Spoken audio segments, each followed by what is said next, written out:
So what happened to the land in Maui after the wildfires? How much of that land was sold off to investors on the mainland? What about the directed energy weapons used to cause the fires or start the fires? What is the official line from the government, and why we should all just look the other way? Why are so many households still not rebuilt and living in temporary housing? And how many people have now died as a result of this entire process? Michelle Melendez is the author of Great Maui Land Grab: What Caused the Maui Fire and Is Your Home Next?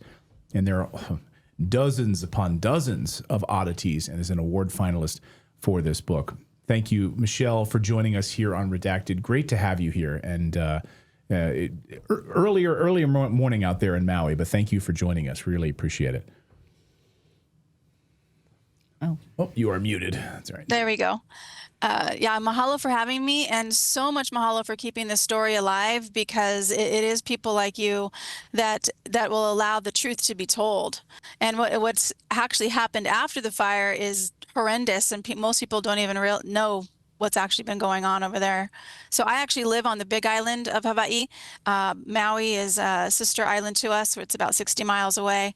And when that happened, I started looking deeper and interviewing firefighters. I interviewed a 50-year arborist, and also went over there and talked to the people, and also talked to Hawaii State Representative Ellie Cochran, who grew up in Lahaina, was born, raised, and also survived the fire. And she's the one that actually contacted the Maui fire chief and asked him the day of the fire, when the fire was happening. She called the Maui fire chief, who was off island, and asked him, should I evacuate? And he said, why? He said, why? She said, there's a fire in Lahaina. So the Maui fire chief was not even told of the fire that was happening. He called her a couple minutes later and said, yes, evacuate. So that's how, thank God, she survived the fire. Maybe you can run us through some of the main inconsistencies of the government's story, and how, what time of day it started, who knew and when, and what finger pointing. Can you just give us a Cliff's Notes to bring us up so that we can start to pull apart the holes that we have? Yeah, so the first fire started at 6 a.m. in the morning, and supposedly it was put out all the way, which I think it was. I think it really was put out all the way. And then the rekindling started at 3 p.m. And then 6 p.m. at night, the fire's going. It's fully blown going. Lahaina's burning down. The Maui mayor goes on live television and tells people that it's fine. Lahaina's, the fire's it's under control, when everything was chaos. And so he actually goes on live television and says that Lahaina is fine, when Lahaina is absolutely burning down. That was at 6 p.m. I can go into the wind. I mean, I don't know where you guys want to start, but there's a lot to share. Yeah, I mean, I want to unpack everything. So that's why you're on today, because I don't want to leave any stone unturned with this story. And so many people have written us, over the months, over the past years, what about Maui? What about it? Why has everyone forgotten about this story? And I said, we haven't, and that's why we wanted to have you on. So I don't want to leave any stone unturned. So to Natalie's point, 6:30 in the morning. Their official story is it was electrical wires. Maybe we can just start there and then kind of unpack the day. Yeah, they said that, and but here's the thing: even the roadblocks where the police chief, the police chief had blocked everybody in, and he said he had blocked everybody in because there were telephone poles down. There's actually videos and pictures that the telephone poles were standing straight up. And one of my friends who survived the fire, she got out and she actually had to tell her daughter, go around the policeman, go around the police blockade. She was one of the last people to get out in this one area. And I said, were there any telephone poles down? She said, no. She said there was no telephone poles down. And she said that people just weren't going around the police blockades when they should have been, and that would have saved them. Well, we also know that Maui Emergency Management Agency did not sound alarms. And that's right. So when people were trying to figure out if they should evacuate or not, a lot of them were too late and literally walked into the ocean to save themselves from fires. And then where was the Coast Guard? There was no one taking people out of. So can we talk about the emergency response that wasn't? Yes, we have the best warning system that is tested every single Sunday. First Sunday of the month is tested. We hear it every single month, and this amazing warning system was not turned on. The reason that the director of the Maui Emergency Management Center, who beat out 40 other applicants, he had zero emergency management experience, and he said the reason he didn't turn on the warning was because he was worried people would run into the fire, because that is beyond ridiculous. What? That is his actual statement on the news. His official statement was he did not turn on the emergency warning system because he was worried people would run into the fire, because the warning system is supposed to be for tsunamis. But actually on their own website, it says for emergencies. It's for emergencies. That's how it's supposed to be for even it even says wildfires on the website. Does he think people are stupid? I mean, if I see a fire, we're not just going to run into the fire. I mean, that's the dumbest thing I've ever heard. Exactly. He was never reprimanded. Nobody was fired. Nobody had any accountability for what happened. The emergency management sign-in sheet, and I saw you guys actually did a video on this, there was so many people that their names were blacked out. There were people that signed in but didn't sign back out again. The police chief decided, oh, I'm not going to go to the emergency management center. I'm going to create my own emergency management center here at the police station. He didn't want to leave, or I don't know what his deal was. He sent his assistant to go to the emergency management center when he was supposed to be the one that was there. So many things. The water was shut off because of one taro farmer. There was one. Taro is like potato. One farmer that had the water going toward his farm, and the water was turned off. They said that they needed his permission to get the water reverted back to Lahaina. And by the time they had that permission, it was too late. The town was gone. And yes, people were going into the water. There have been locals. They will not come on to and say this officially, but I do have a friend from Molokai. So it goes Maui, Molokai, and then Lanai is right in front of Lahaina. Right in front of Lahaina is Lanai. So if anything goes in Lahaina in the water, it usually hits Lanai before it goes out to the ocean. And he told me that there were bodies that were washing up on Lanai, and that people were that there were bodies that were washing up. He would not say that officially on record on the video with me, but he did tell me privately. Oh, now talk about the electricity. So power lines, that's what we heard, right? The power lines, that's what sparked this initial blaze at 6:34 in the morning. Are there any inconsistencies with that?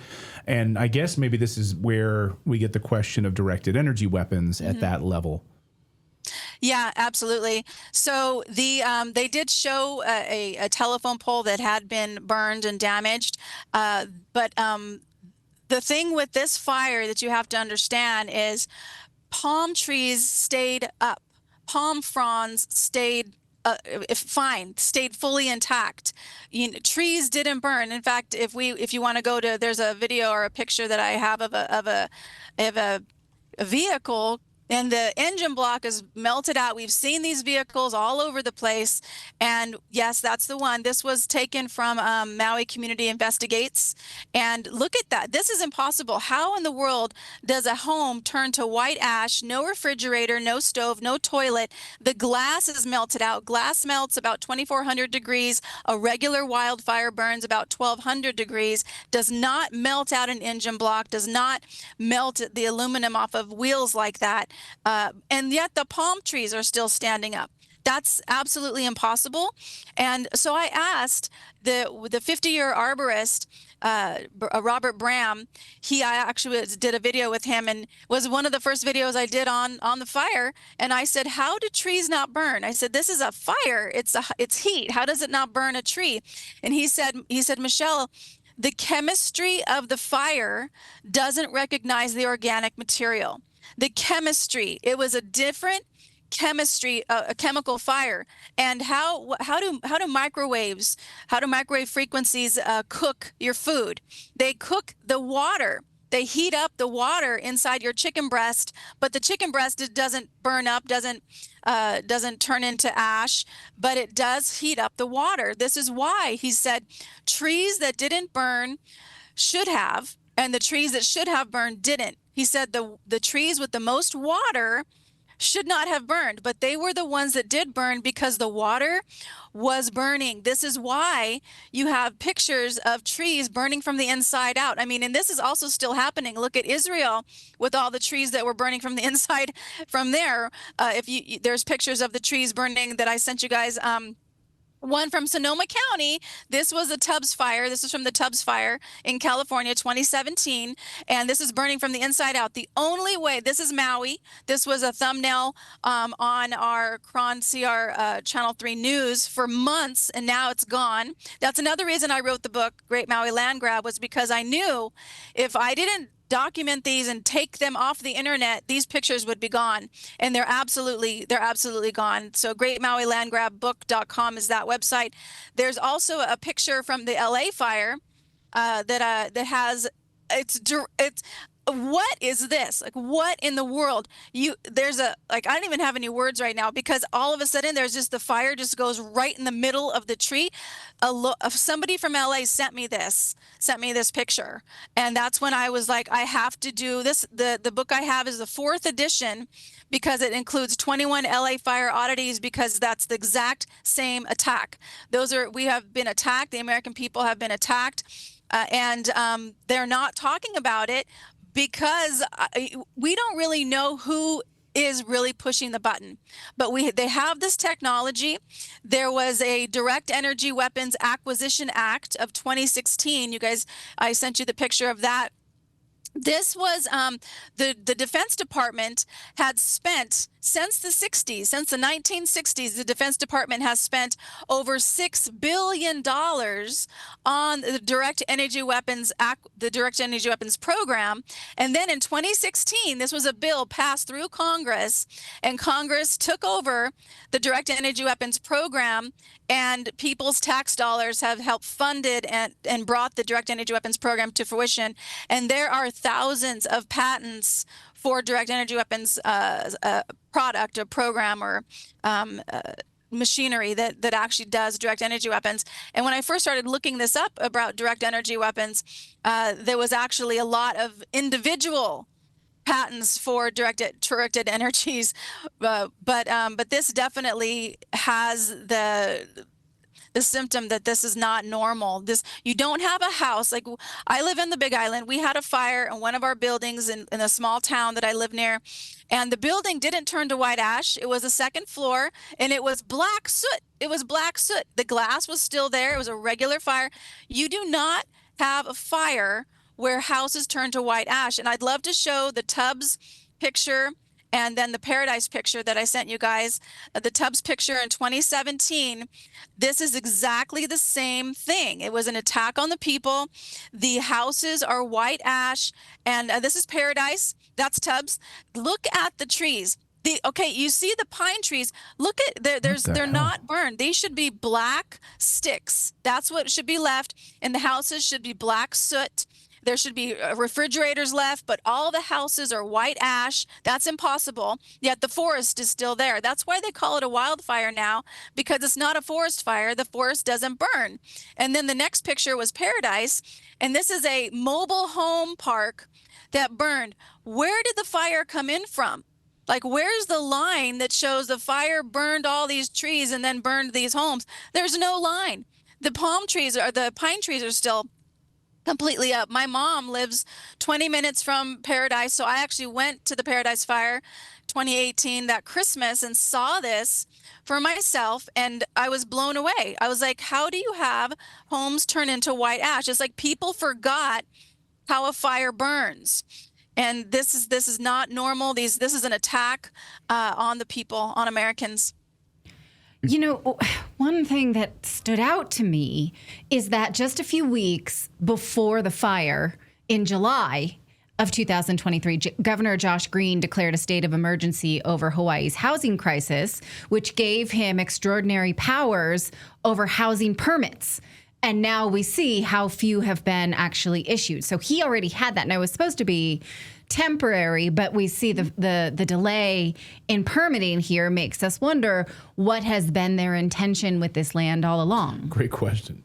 That is absolutely correct. He suspended 22 laws prior to the fire, and he said there was a housing emergency. And there was, I remember that whole news report, because one of his advisors was like, "There's children, they're dying." Nobody was dying. The homeless. I mean, if you're going to be homeless, you should be in Hawaii because it's warm. You actually do really well if you're homeless. So. The thing with the first words out of the governor's mouth after the fire, the first report, he says, "I'm looking for ways for the state to acquire the land for workforce housing." So right after his constituents just lost everything, their ohana, their family died, he comes then on and says, "Now I'm going to take your land." And there was a big stink about that he actually needed to back up from that statement, because a lot of locals they really rose up for that. But here's the thing with this emergency proclamation that the governor, this was his first one. The first one, he has now signed over 90 emergency proclamations. Hawaii, the state of Hawaii, is in a state of emergency. And it's because the governor has signed over 90 emergency proclamations based on administrative issues, zero legislation. He has suspended over 30 laws. This is in the whole state. He keeps just deciding he's going to have a project, and so I'm going to do this emergency because this is the project I now want to run, and these are the laws that are in my way, so this is what I'm going to suspend. He suspended a bidding law. There was a hotel in Hilo, and it needs to be definitely taken down. He suspended a bidding law and gave the contract to one contractor and didn't allow other people to bid on it. There's so much corruption here in the state, and this is why I also started StandTogetherHawaii.com, because we are taking action. We can take action, you guys. A lot of people have contacted me and said, "What can we do?" And I tell them, you have to look at what's coming down your pipeline through the bills and your general plan, because what happened to Maui, Maui was set to be the first smart island in 2015. That happened in 2015. LA, same thing, smart city. North Carolina, Asheville, smart city, all of it. And but what's happening with these smart cities is also coming through people's general plans. You have to look at your general plan. We have been fighting our general plan here on Big Island for over a year, because the things they want to do are completely lined up with the UN Agenda 2030. To take away land. They wanted to change important ag land into natural land, which that leaves a lot of rules that people will have to jump through. Maybe their organic farming isn't natural, so it literally creates more rules and regulations for locals. So you got to be looking at your general plan. And thank God for Big Island right now. We have a county council member who's changed the whole entire plan. She's actually redesigned it because of we keep going to these meetings and keep telling them that it's not okay to do this. So what's happening in Maui, or what happened in Maui, is coming for all of us. And it's coming through our general plans, and you've got to be diligent on looking at what's in your general plan. Well, can I just ask you, I want to follow up on that, and then we'll take some super chats. Because I think the general consensus, what people at the time were surmising, is that this land grab may be for the intention of creating an AI-driven smart city. Do we see evidence that is, in fact, what the government wants to do? Do you think that that's why all these... Can you expand on that? Yes, it's through the bills. It's through the legislative bills, and that's why I'm telling people you've got to look at your bills that are coming through in your area. And one of the easiest ways to do that is you can actually go use ChatGPT this way and go, what bills that are going through my legislature violate the Constitution. And when I was on Ann Vandersteel, she actually did this live, and she found a whole list of them. So you can use ChatGPT in that way to see what bills are coming through, what parts of your general plan are violating the Constitution, violating the amendments. They have been putting through the some bills through Maui that do line up with smart cities and smart 15-minute cities. They actually had a whole corridor where this is so crazy. They took the entire west coast of Maui, not Lahaina is this little dot on Maui. But they decided they were going to take an entire west coast of Maui out of the Maui governing board and give it to a nine board that was appointed by the governor, and turn this whole west coast of Maui outside, have it be completely governed by a completely different governance. And we people like really stood up against that, so that didn't go through. But that's the thing we're talking about. And this is the third book I wrote, The Death of Freedom. This is what it talks about. And you talked about it too, Clayton, when you talked with Derek, and it was about technocracy. This is exactly what it is. It's basically moving governance, the government structure out of politicians and people voting into boards that are not elected officials. And this is exactly what's happening in Maui and other places. Also, the electric company. So we talk about the technocracy, the technate, and having this total control. Their goal, of course, is total control. And even when you look at the electric company here, I mean, we know BlackRock ownership in the Hawaiian electric industries and Hawaiian Electric Company. So that's always convenient. You have BlackRock, which stands to benefit massively from this technate, from this technocracy. A part owner, of course, in the electric company that, well, there were all sorts of anomalies that day with the electric company.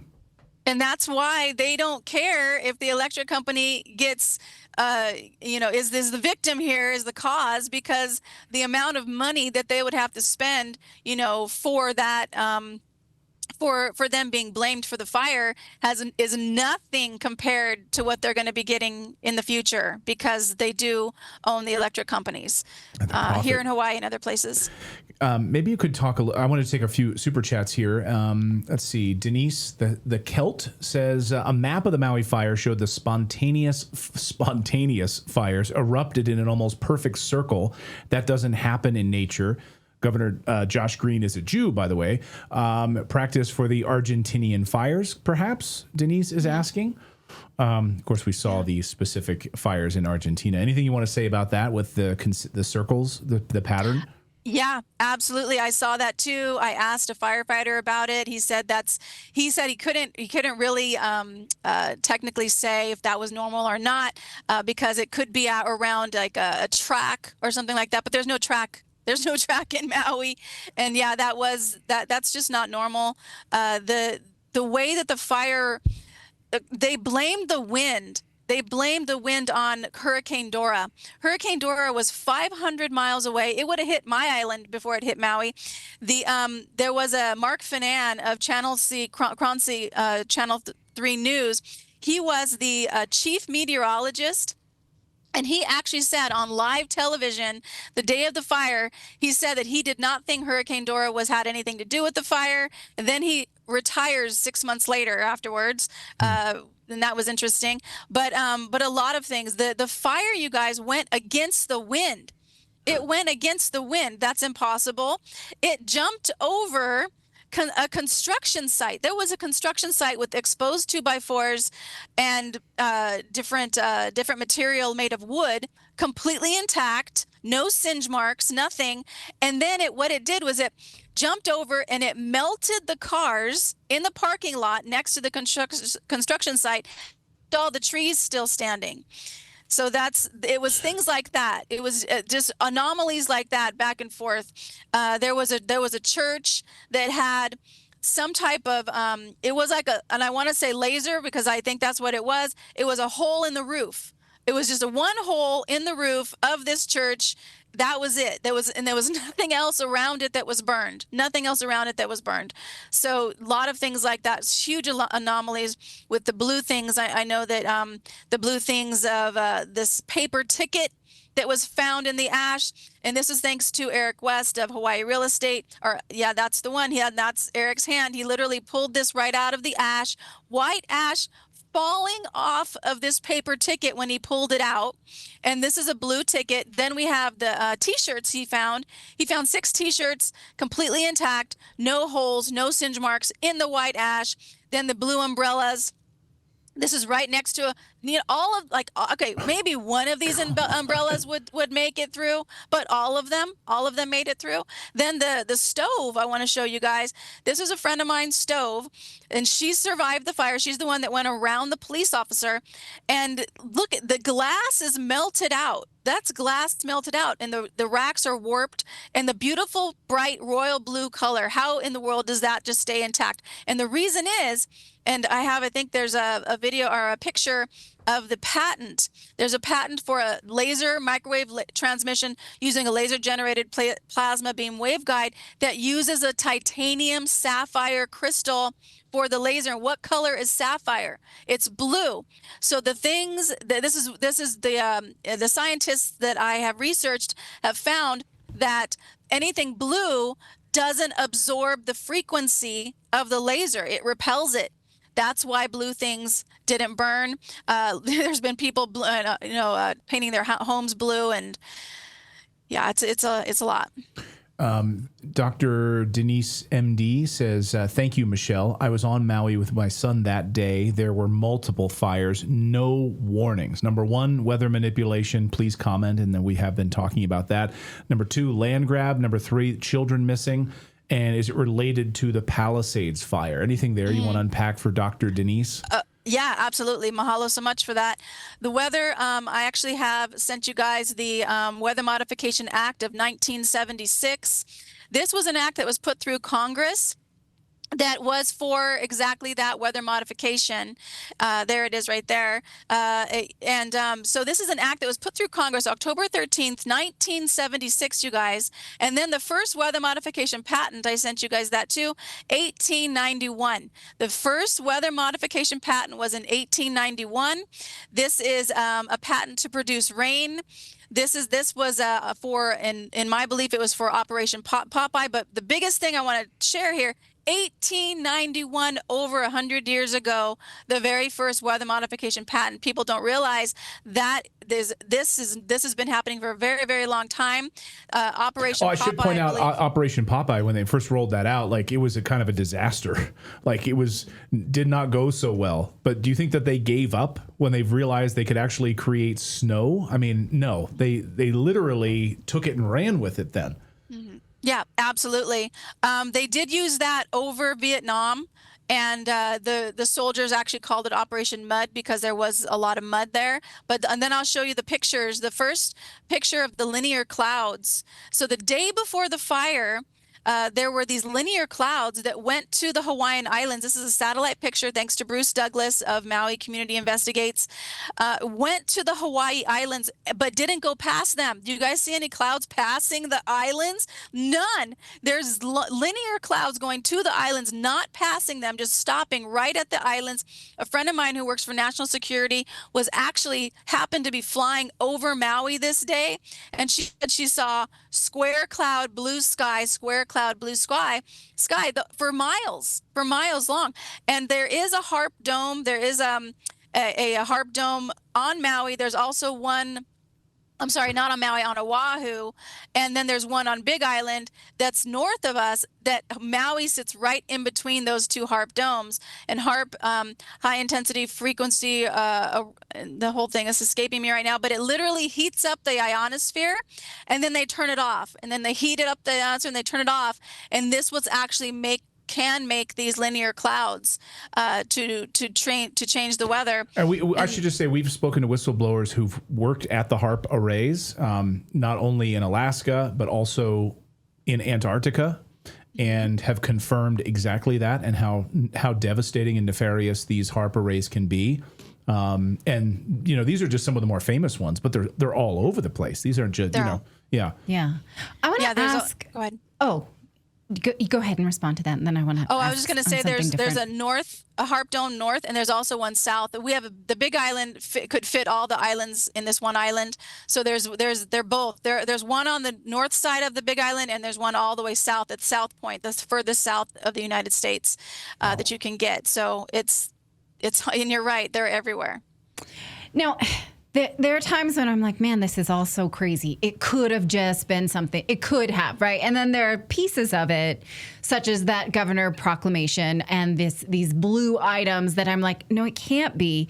One of the things that sticks out to me that just tells me there's got to be something there is the Maui police chief at the time, John Pelletier. Is that how you say his name? Yep. That's correct. The fact that he was the police chief in 2017 Vegas during the Las Vegas shooting, and that story is full of holes, makes no sense to anyone who studies it.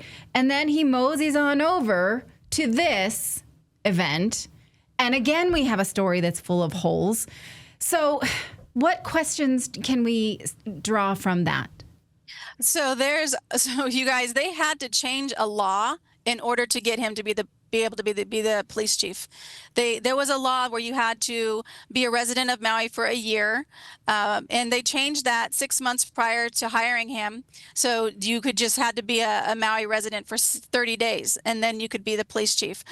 So many holes with this man. He was actually taken to the police commissioner because for harassment. There were 8 different people that had submitted complaints against him to the Maui Police Commissioner, and all of them got dismissed. All of them got dismissed, saying that there wasn't enough evidence, even though there was like video and audio of this man being literally saying he would fillet anybody who didn't do what he said, basically, but his words were fillet. That was actually out of his mouth. Then, you guys, this is something that not a lot of people know. There was mishandling of human remains after the Maui fire. After the Maui fire, they allowed recruits to pick up human remains, and they were putting human remains into the same bag. So you're supposed to have a GPS where you found a human remain, and it goes into one bag, and it's supposed to be tracked. And the GPS, it wasn't even tracked till 2 or 3 times after it moved. And some people aren't sure if they have the right relative. And I really hate to say this, it breaks my heart. They're not sure if they have the complete relative. This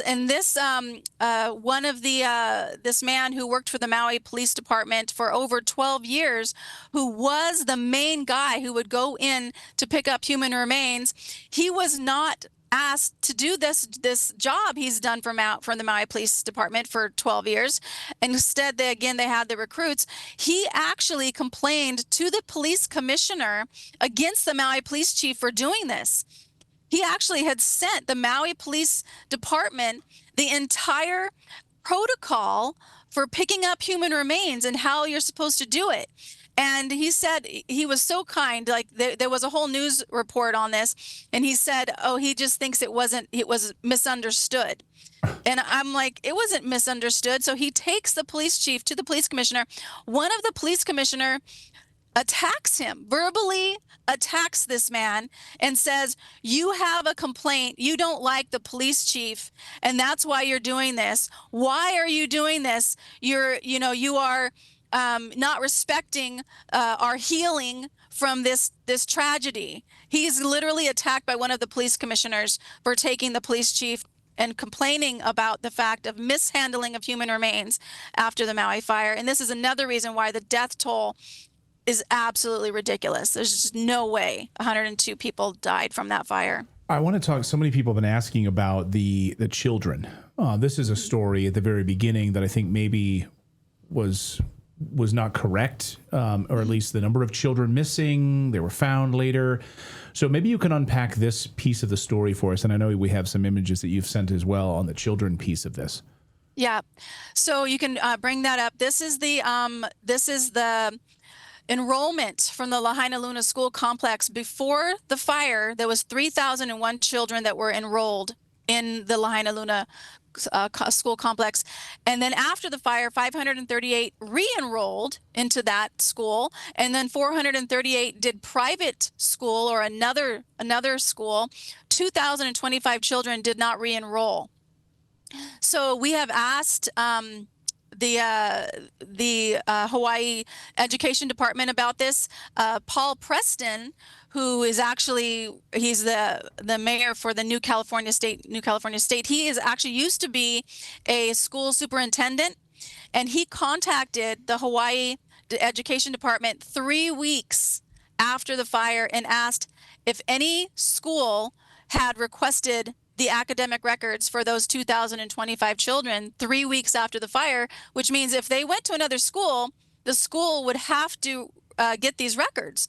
And the Hawaii Education Department said no, that no school had requested any records for any of the 2,025 children. So I have heard of the buses. I didn't want to put anything in my book that I absolutely 100% couldn't verify. So here's the thing. We have talked to a lot of locals, and they're saying no, that no children were all the children have been found. So it's one of two things. Either entire families died together, which we do know happened. Ellie Cochran, the state representative, said that a family of 10 people died just blocks from her house. The entire 10 person family, all of them passed away in this fire.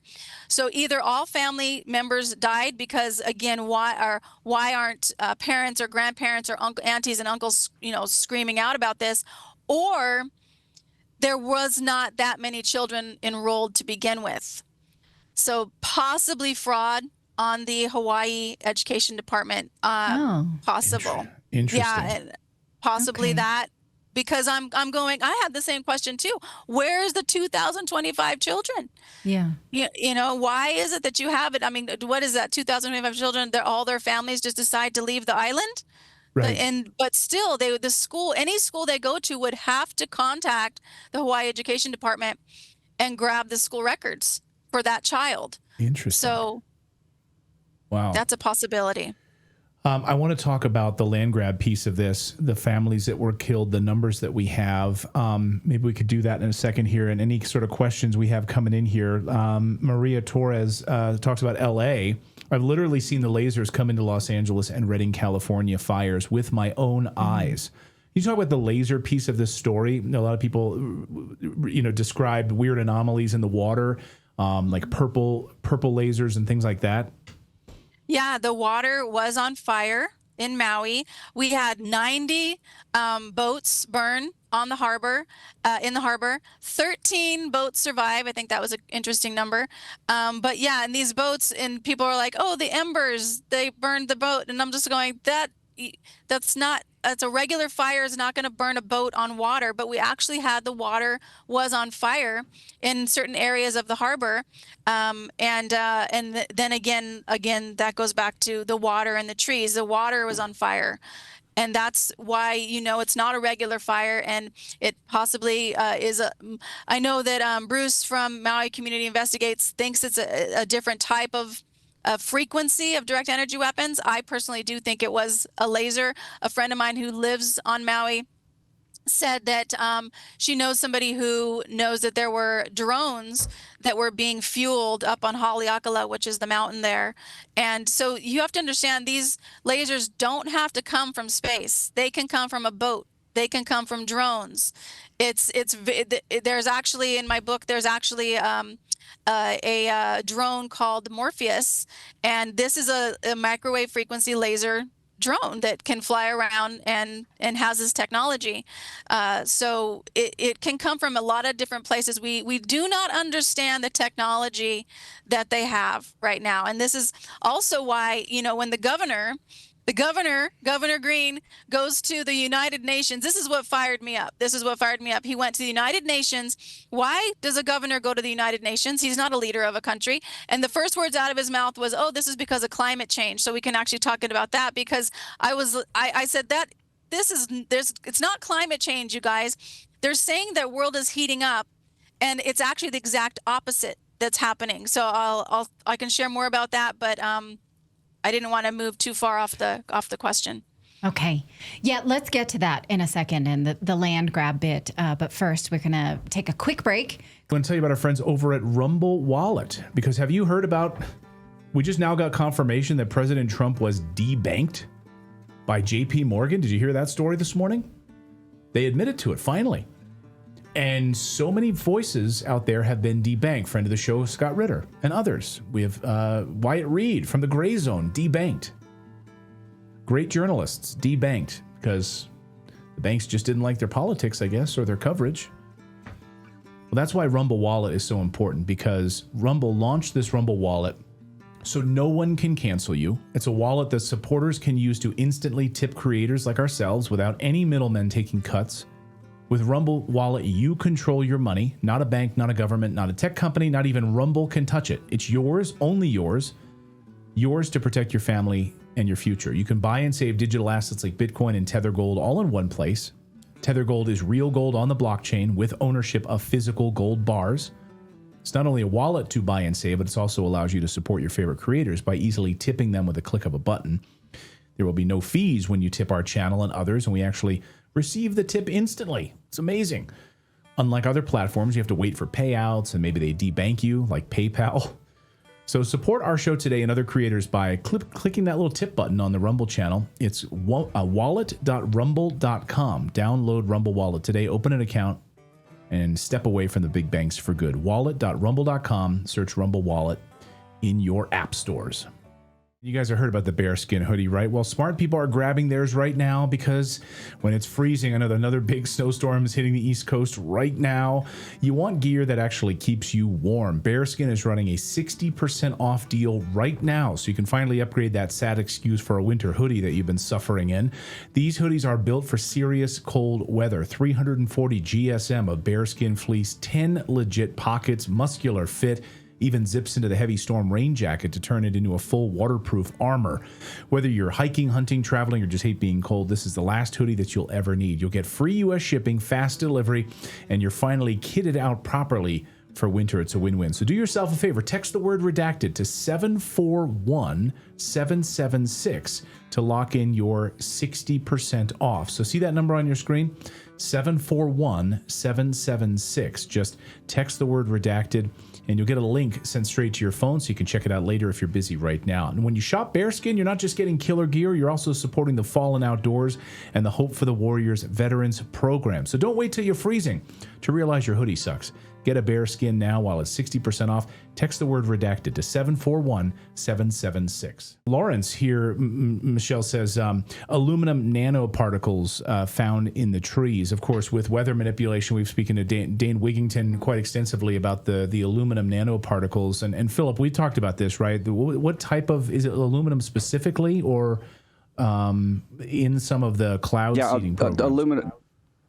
Well, yeah, I mean, the aluminum, the main point about the aluminum was that at a fairly low or like high pH, it doesn't have to be very acidic in the soil for it to be taken up into the environment, into trees, into plants and things like that, and it is toxic.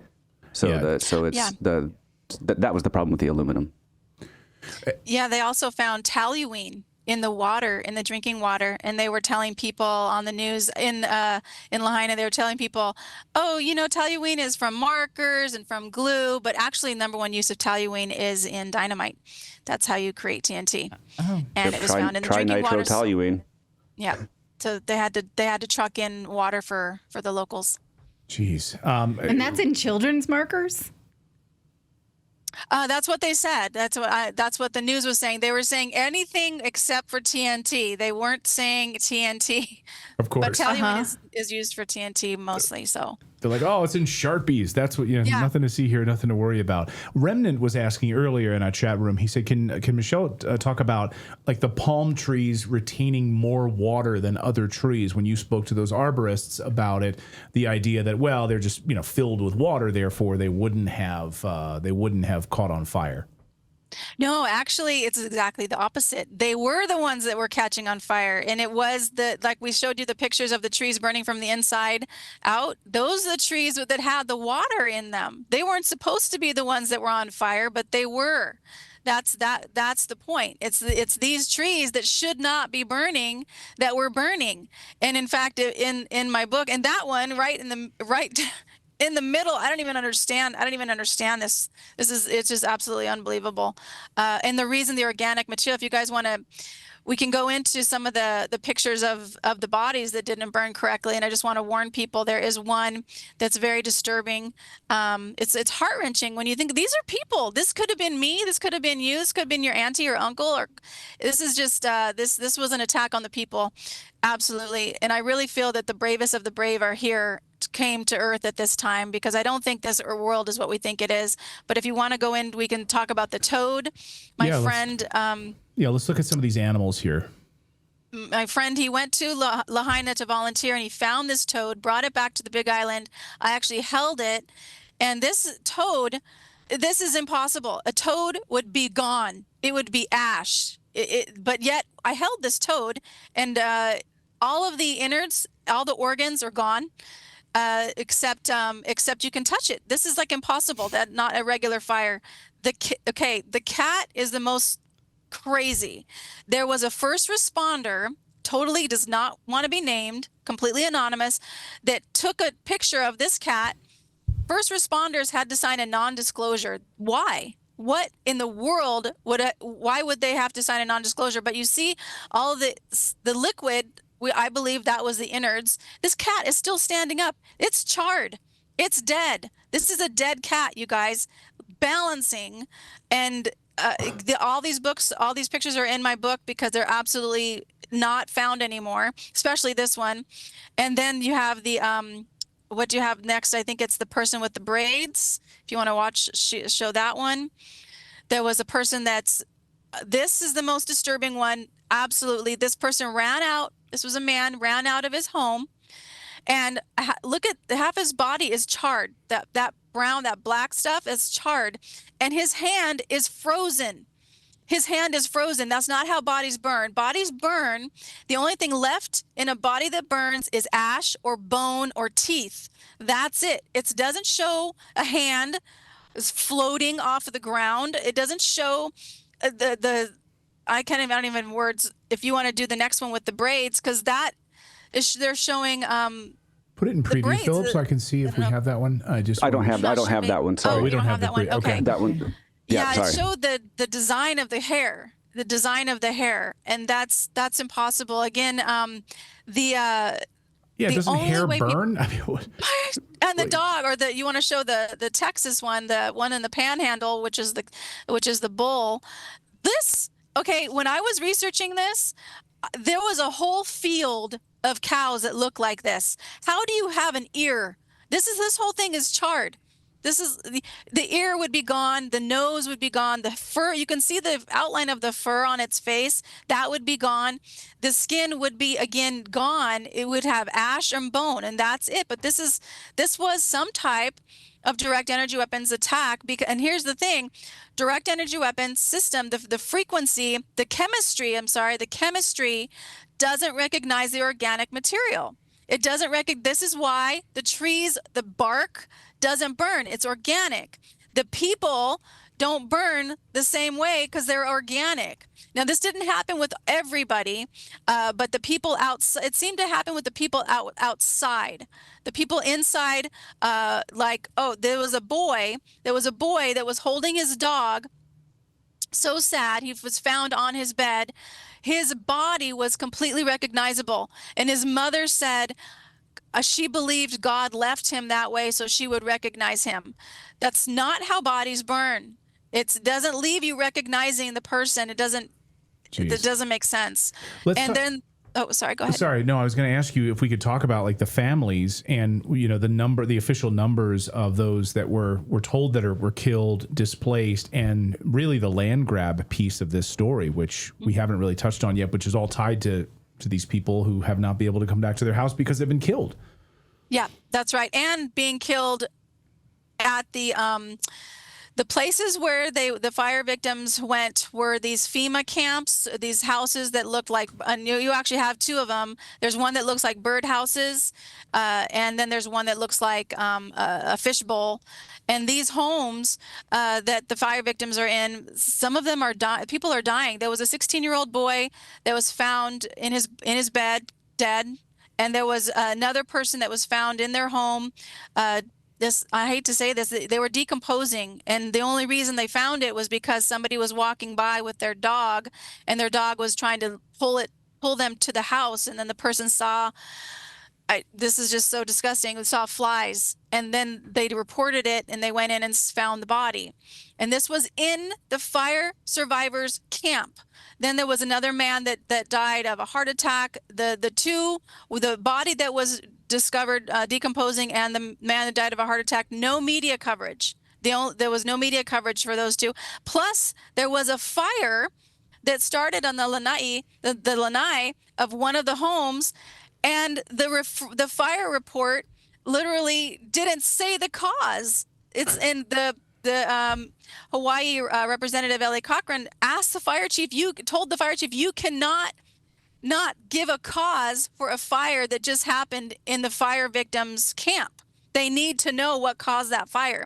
So there's a lot of things that are happening. Yeah. And in my opinion, that is part of the land grab, because if these people are gone, the state gets the land. And Right. I mean, that's a big piece of this. I mean, and I was going to ask you sort of a definitive question is, who is buying this land? We mentioned mainlanders. Do you have any, with the minute or so that we've got left here, Michelle, what do you think? Like, who's been trying to buy this land up? It's actually it's just staying. They're waiting. They are waiting it out. These people have a 100-year game plan, you guys. They're looking for the long haul. The state is not grabbing it right now. They're just waiting it out. That was a year after the fire, and they're waiting it out for people to leave. No businesses have been allowed to rebuild. I mean, it's a waiting game, and they're in it for the long haul. Michelle, unbelievable work on this. If people want to read the book, I highly encourage everyone to grab it. It's called The Great Maui Land Grab. I could have spent another hour with you. And, please keep us in the loop as this story progresses. Obviously, as we emerge, we're getting close to the 3-year anniversary on everything. So just thank you for your incredible work on this, and just kind of final thoughts from you. I just want to say thank you for keeping the story alive, and everybody who's asking questions, keep asking questions. And again, look at what's happening in your own general area. That is where your power is. My book is at greatmauilandgrabbook.com, greatmauilandgrabbook.com, or on Amazon. And mahalo for your support. Yes. You make the case that if we let this happen there, it could happen everywhere. So that's yet another reason to pay attention. So thank you so much. It was great to see you. Thank you, Michelle. Mahalo. All right. Wow. Lots of great questions and comments here. What do you think? I think it's full of questions. I don't feel like my questions are answered. I just have more. Yeah. Now I have more. I was just thinking about thinking about the corpses when they were showing that, and I was like, what does do that is mummification, desiccation, like the removal of water will leave a preserved corpse like that, and that's what microwaves target. Right. Yeah. I mean, what did you think about her discussion about the type of fire based on the arborist, and like what you're seeing with these? Yeah, I found that to be really interesting. I'm not a botanist or an arborist, so I don't know like the moisture content of the trees, but it is interesting. I do know that palm trees keep all of the moisture up at the top, like where, up at the top, up at the fronds, and it's just interesting that they didn't burn, but the more water heavy trees did. Yeah. Lawrence Allen says aluminum is also an oxidizer. Yeah, that's right. Another one, super chat here. Yeah. So thank you for your super chats. Thank you guys. And thanks to Michelle for incredible work. We really appreciate you joining us here. Thank you guys. We should tell you, everyone, that we have a daily newsletter. If you go to redacted.inc, and you can sign up for free, and it'll be delivered to your inbox first thing in the morning. Natalie writes it every night. How do you put it together? So it is meant as sort of a study guide or what we're going to talk about in the show. And I try really hard to make sure that the things that you're hyperlinked to for proof are original source material. So it's a little bit of fun news stories, some kind of catchy fun things, on the peripheral, but also the things that we're following here on Redacted. So if you go to redacted.inc, it hits your inbox every day that this show is live, Monday through Thursday. It's totally free. There's nothing behind a paywall. There's nothing upselled or cross-selled or anything, sailed, anything like that. So redacted.inc and put in your newsletter. All right. Thank you so much for joining us today, you guys. We will see you here tomorrow. Again, we're live every Monday through Thursday, 4 p.m. Eastern. So we will be tomorrow. See you then.